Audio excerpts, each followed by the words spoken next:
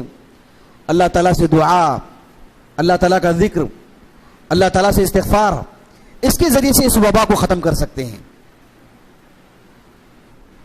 اور دوسری چیز, اللہ کے رسول علیہ السلام کی حدیث مبارکہ ہے سنن ابی داؤد کی کتاب الادب میں. عبداللہ بن عمرو بن عاص رضی اللہ عنہما کہتے ہیں کہ رسول اللہ صلی اللہ علیہ وسلم نے فرمایا الراحمون یرحمہم الرحمن ارحموا اہل الارض یرحمکم من فی السماء. کہ جو لوگ رحم کرتے ہیں, جن کے دلوں میں رحم والا دل ہوتا ہے, ان پر اللہ خاص طور پر رحم کرتے ہیں. اللہ کے رسول نے کہا کہ تم زمین والوں پر رحم کرو, آسمان والا یعنی اللہ تعالیٰ تم پر رحم کرے گا. یعنی اس حدیث سے اللہ تعالیٰ کی طرف سے آنے والے عذابات کو ختم کرنے کی ایک بات ہے کہ لوگوں میں سختیاں نہیں ہونی چاہیے, رحم دلی ہونی چاہیے. رحم دلی کس اعتبار سے؟ یعنی لوگوں کے حقوق ادا کرنا چاہیے, چاہے وہ زکوٰۃ کی شکل میں ہو, چاہے وہ صدقات کی شکل میں ہو, چاہے دین پھیلانے کی بات ہو, چاہے لوگ جو ہمارے ساتھ زیادتی کے ان کو معاف کرنے کی بات ہو. کسی بھی طرح کی جو معافی کی بات آتی ہے, رحم کی بات آتی ہے. کسی کو ہم دیکھتے ہیں بہت زیادہ غم زدہ ہے, اس کے دل میں خوشی ڈالنے کی بات ہو. یعنی رحم کے جتنے مظاہر ہو سکتے ہیں, رحم دلی کی جتنی شکلیں ہو سکتی ہیں, اسے لانا چاہیے. اس وجہ سے اللہ کی طرف سے عذابات ٹلتے ہیں. یہ تو ایک معنوی چیز ہے, اس کا تعلق براہ راست ہمارے اور اللہ سے ہے.